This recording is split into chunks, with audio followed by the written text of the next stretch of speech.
All right, so welcome to How to Hex, everyone. I'm super excited to be with you guys today.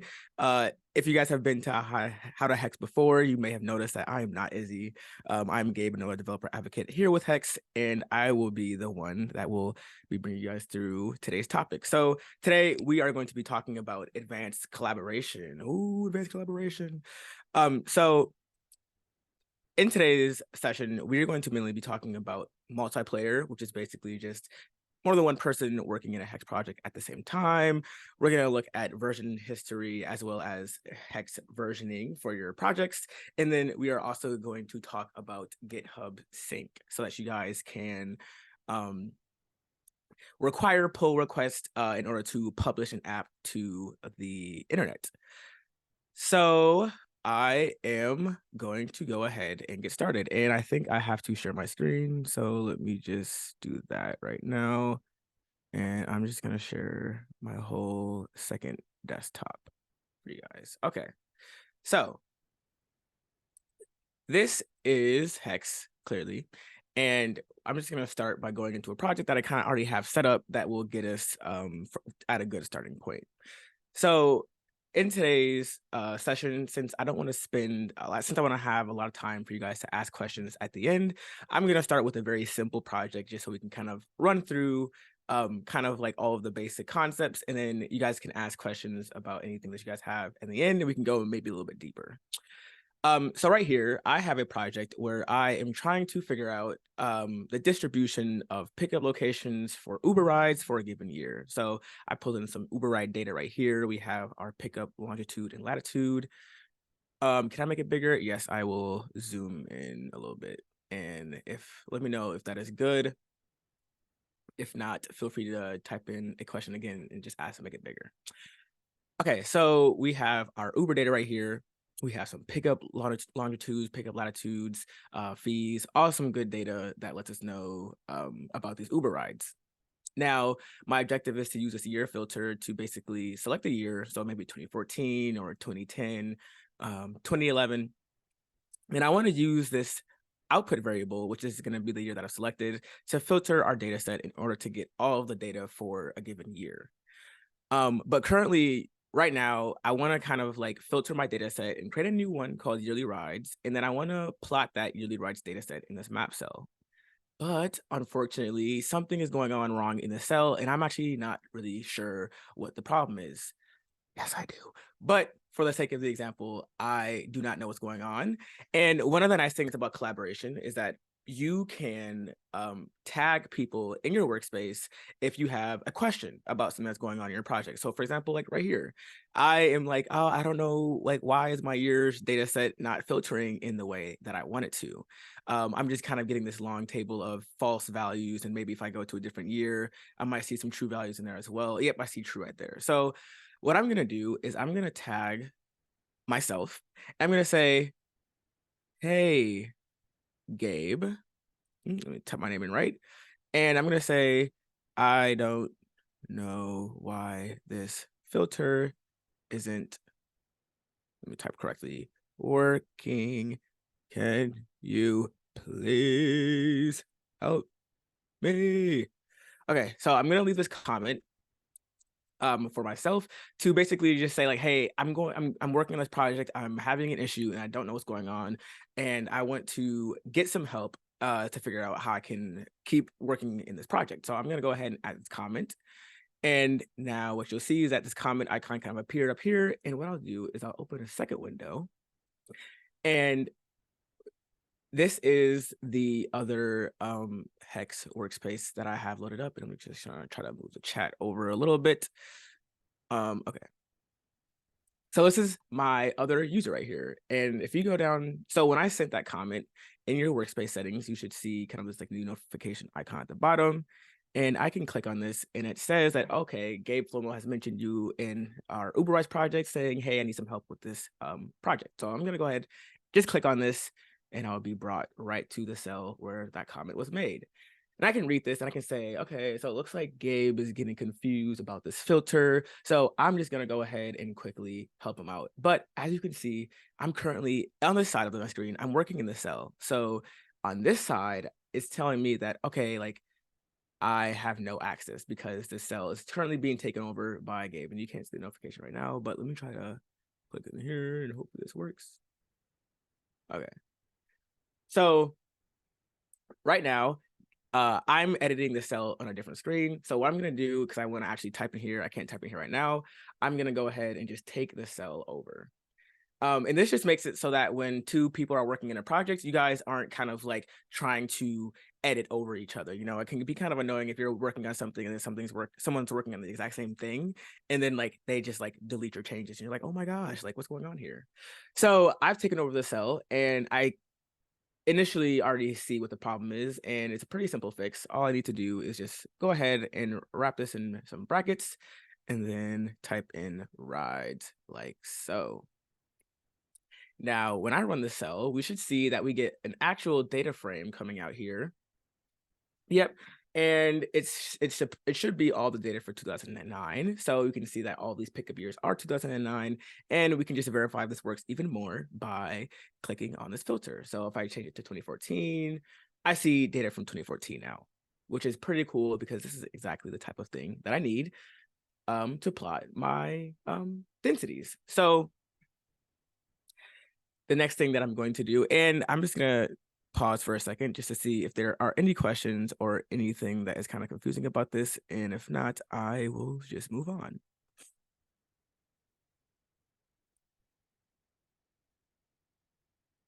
All right.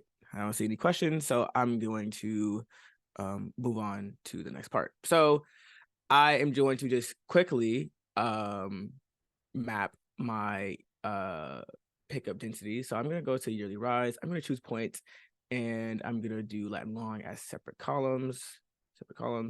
And then I'm going to use my pickup latitude, and then I'm going to use my pickup longitude. All right. And perfect. Look at that. We have some beautiful dots appearing on our screen. Now, maybe I don't want this to be a single color, and I don't want to spend too much time on just this, but I'm just going to change the color of these dots based on the fee, which is basically just how much the ride costs. And you can see that as I change to here. And it's pretty cool that you can see that as I'm making changes on one screen, they're automatically being updated on the other one, because this is kind of how multiplayer works. This is two people working in a single hex project. Okay, so this is pretty cool. We've gamed to a really good point.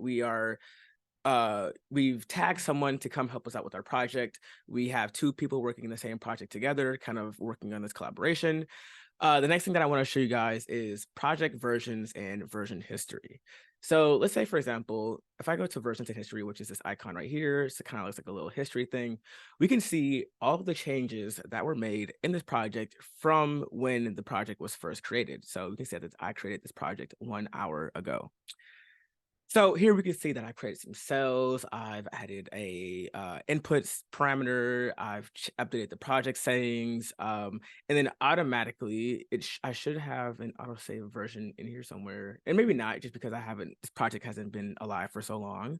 But well, I'll just say this real quick, is that your projects will autosave on some periodic basis. Off the top of my head, I can't remember what that basis is. But if we wait long enough, we would see kind of like an autosave version here that we could go back to in the future in case we wanted to kind of come back to a previous version of our project. So to actually just show this off, what I'm going to do is, rather than wait for my autosave version to pop up, I'm going to actually just create a brand new version.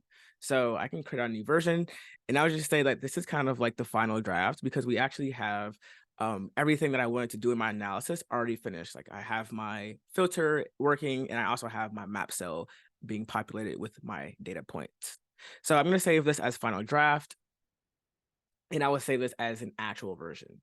So one of the cool things about saving this as a version is that now that it is saved, let's say I make changes into this project, maybe I add some more cells, maybe I do more visualizations, and something maybe goes wrong, or I want to get something back from an earlier version. All I need to do is come over to the version that I just saved, and I can click on it, and it'll give me basically like a snapshot of what was going on in that project when I saved it. And this again is really nice, because now if I did something in my future version, I can just view this version and then like import it as my new starting point if I wanted to. But I do not want to do that right now. So I'm just gonna press cancel. But I just wanted to show it to you guys so you guys are aware of those options. And then you can also switch the view from all history to versions only if you want to see only the versions that are saved. Okay, cool. So we are ready to publish this app, but the last thing that I want to show you guys is Git Sync. And what this is going to allow you to do is basically connect your Hex projects to GitHub so that when you want to make a new publish of your app, rather than kind of just like publishing it and letting it go live, you kind of have to run through this verification step of creating a pull request for your published app. So I'm just going to turn this on and kind of show you guys how this works, and we will walk through kind of each step. So I'm going to enable GitHub Sync. And the repository that I've chosen is just this Gabe Flomo, and I have a Hex projects repository. And then I'm going to save this as Uber Rides YAML. And actually, maybe I'll change this to be like Uber Analysis, just to really show you guys that you can customize the names of these projects. So I'm going to save these settings. Cool. So the cool thing about having this on GitHub is that not only can you make pull requests to push new projects, but you can also pull in any changes that someone else has made. So for example, remember this project is collaborative. I'm working on this with another person. So if they make some changes and then they push it up to GitHub through a pull request, and I don't have those recent changes, I can actually just pull them straight from GitHub with this pull from working branch button. And I can even select other branches if I have them. So I'm going to just quickly show you guys what that flow looks like. And I'm going to do that on this side over here. So I'm going to go ahead and hit publish. My app is going to run from top to bottom. And then I'm going to add so I have to save a version for my project. So I'm just going to say that this is my initial publish final draft, right? Press save version. All right. And you can see that I just saved the new version 2 seconds ago. And now I have a pull request that needs to be verified before I can actually push this app out to the world. So I'm going to view my pull request, and I'm going to create this in GitHub. And then it's going to wait. And usually you would add some reviewers. So maybe I would type in like someone from my team. But just for simplicity's sake, I'm just going to review this myself. So I'm going to just select merge pull request, confirm merge, and there we go. Now we have our merge pull request ready to go. So I can go back to Hex, and it looks like we have a question. Does each project have its own repo? What does the file look like on GitHub? Do you mind showing it? Yes. So let's actually look at that right now. So I can't see because my Zoom settings are in the way, but if I go to my Hex projects repository, each project will have its own folder. So this was something that I did earlier, which doesn't really have anything in it. It's just an untitled project, but this is the one that we just saved 1 minute ago. And we have our Hex project in here. And Hex projects, when you save them, are just saved as YAML files. So we can see our entire Hex project right here. And if we were to download this and import it into Hex, we would see the exact same project that we see on this side right here. Okay, so now that I have, and I hope that answers your question. If it doesn't, feel free to answer more in the chat, and I'm going to say that I answered that. All right, so I'm gonna check the PR status because that PR should be ready to go, and it indeed is. So I can go ahead and publish that version. All right, so now that that version is published and it is live, I can go to my published app like this, and now anyone who I've shared this app with can now play around with this app that I just made and see all of the correct information. So now we are seeing Uber pickup densities for the year 2013, and we're going to let the whole project run. And let's zoom back into New York. I should have maybe set my default position as right on New York. All right. And we can keep on changing the years. Hopefully this doesn't zoom all the way back out again. I think it will. Okay, no, it doesn't. Cool. So yeah, so again, this project isn't super complex. It may not be the best example, but this is just to show you guys all of the collaboration aspects, such as multiplayer, versioning and history, and enabling GitHub Sync and requiring pull requests in order to publish your guys' apps. All really cool and fun stuff. Okay, so that was it for my demo. If you guys have any questions, lingering questions, feel free to leave them in the chat. Or if you guys have any questions about anything else Hex related, I am here to answer those questions for you guys. Or you guys can just sit here and hang out with me until our session is over. Whatever you guys want to do.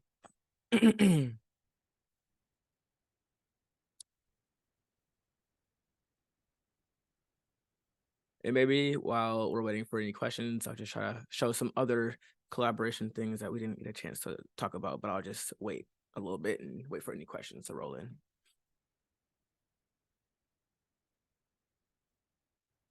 I have never used Hex. What's the best training for Hex beginners? Yes, great question, great question. So if you are trying to learn Hex, I highly recommend checking out our website first. So we have lots of resources. We have use cases, which kind of shows different types of projects. We have projects in data visualization, time series analysis, natural language processing, KPI dashboards. These are really good projects if you want to get a real world use case of a certain aspect of Hex in a certain project type.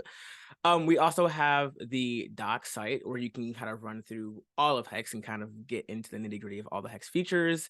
But if you are more of a visual learner and prefer to watch videos, I'm working on a video series in Hex, and I will just quickly go to YouTube. And if I go to Hex Tech, if you go to hex.tech on YouTube, you guys will find that we have a course called Hex Foundations, which kind of runs from Hex from the beginning, from like the very first project all the way up to kind of what we talked about today, such as apps, collaboration, and publishing. So if you want to learn more about Hex, I can leave some of those resources in the chat for you guys. And I'll actually link this. And then I'll also link to the docs and everything else as well. So you guys can have all those resources to learn about Hex, because I know I want you guys to be as knowledgeable from Hex as you can. And I'll link that as well. Okay, thanks. I have an unrelated question. Can users have saved views for the published dashboards? Can you just have saved views for the published dashboards? Okay, I'm not for sure if I completely understand the question, but from my understanding of what you're trying to ask, it sounds like maybe you're asking for like a snapshot type of thing. So users have saved views for the published dashboards. So let me just show you guys this real quick, because maybe this will help. Thank you for the ARC shout out. Maybe this will help clarify something, and if not, we can talk about it more. Sorry if that's confusing. I mean, some users might only want to have the filter be 2012. Oh, yes, yes. Okay, so I completely forgot to talk about this. So in your published app, you have the option to share a link, which is just, you can copy it to a clipboard, but you also have these other options for how you can share. So we have publish app, which is basically just sending off the publish app from the default state. So every time you click on the link to just a publish app, you're going to get the same state each time. So if I publish this app and the value was 2009, or let's go back to it. If the value was 2009, every time you open the app with that link, you're going to see 2009 and this map filter. But let's say, for example, I come to this app, I work in it for a little bit, I change it to 2010. And then I want to, instead of having people see the default state, I want them to see the state that I last used. So what I can do is actually hit on this, and I can click on the current inputs, which is basically going to take a snapshot of the app after I made changes from the default state. And when I send that link out to someone else, they should see, and I'll just try it on this side. They should see my app load with the year 2010 in that drop-down filter. And moment of truth, exactly. So now we see 2010 in our drop-down filter. But the last way you guys can share apps is actually using live inputs. And this means that you're going to be kind of in the same way where you guys can work in the logic view together. You guys can also work in the app view together. So now I've copied a live session to my clipboard, and I'm going to open up this live session on my other tab. And now if I make changes, we should see the changes reflect on both sides, even though we're using a published app. So, yep. So you can see that as I change one side, the other side is also changing. And I wonder if this goes backwards as well. So if I change it on this side, yes. So either way, you guys can collaborate on the live version of the app. Pretty cool. And this is something that I have used very few times, so it's kind of cool to be able to discover it here with you guys. Thank you, Jeremy, for that question.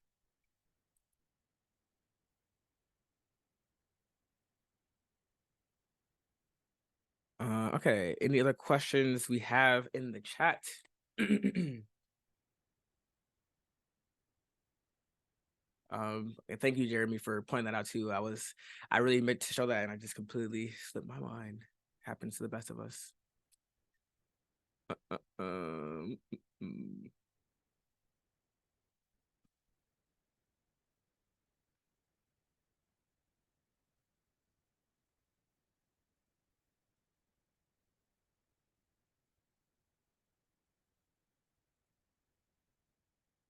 Okay, I'm gonna wait just another minute or so for any other lingering questions. And if there are no more, then we're gonna go ahead and wrap up the session.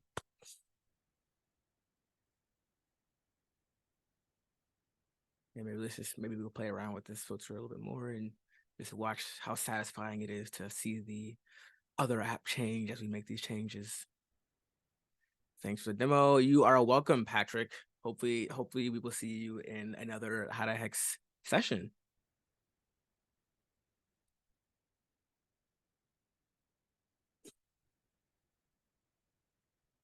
All right, one more minute maybe for any questions. And if not, I'm just going to end it here.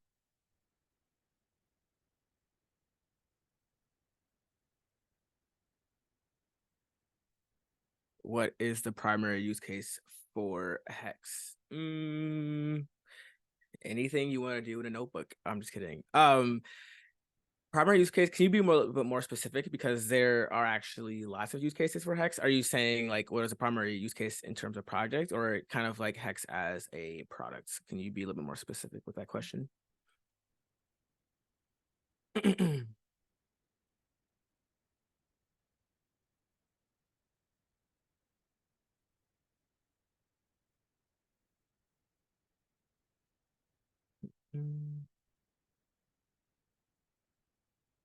And I guess like what type of user need to Hex satisfy? Oh, yes. So this is really good for basically anyone who is working with lots of SQL data, or needs to work in Python, anyone who is familiar with working in a Python environment, um, and also just teams who are looking to have kind of like, I guess actually yeah, teams who are looking to work with data in a more kind of like collaborative, efficient, and safe way. Because Hex, kind of like the model of Hex is that it's a collaborative data science platform for teams to work together. So kind of what I was showing today with collaboration, let's say, for example, you are working on some modeling project. Let's just say it doesn't really need to be anything specific to a type of analysis. Let's just say it's modeling, for example. And rather than having to like say work in a Jupyter notebook and then it's like, okay, I want to send this project off to someone, rather than having to take snapshots and screenshots or maybe downloading the project as a uh IPYNB and emailing that to someone, it eliminates all of that, and it keeps all of your data in one place. Anyone can connect to your data connections, and you can even restrict or allow access to certain people on your team. And then you guys can all work in this collaborative workspace environment. So if you're working on some modeling project, and let's say you just want someone to quickly check on something, or maybe you want someone to help you out with something that you're doing in the modeling phase or in the modeling process, you can quickly jump into a project together without having to worry about like sending the project back and forth. Also, it really makes it easier for the end user, because once you are done with a full analysis project, you can take that logic and turn it into an app, kind of like we did right here, and anyone can look at this. So you can share this to the web, for example. You can share this with only a select few people in your workspace. Um, you have lots of options for how you share, restrict, and allow information inside of Hex. When it comes Okay, good answers make sense. What if the company is sensitive, allowing like data to be accessed in the cloud? Yes. Okay. So I think what you're asking is like, oh, so I'm gonna come at that from two different angles. So if the data isn't in the cloud at all, so let's say like the data isn't in like Snowflake, maybe it's not in S3, it's not in Google. All of the data is maybe local to your computer. You have the option to upload your data as CSVs, and you can work with it that way. But we also have tons of security I guess like prerequisites when it comes to your data that like you don't really I don't know if I'm asking this question in a good way for you, but uh security at Hex well internal SQL databases. Hold up, is this the same question? Okay. Well, internal SQL databases. So this is like databases that you guys kind of use on-prem, I'm assuming.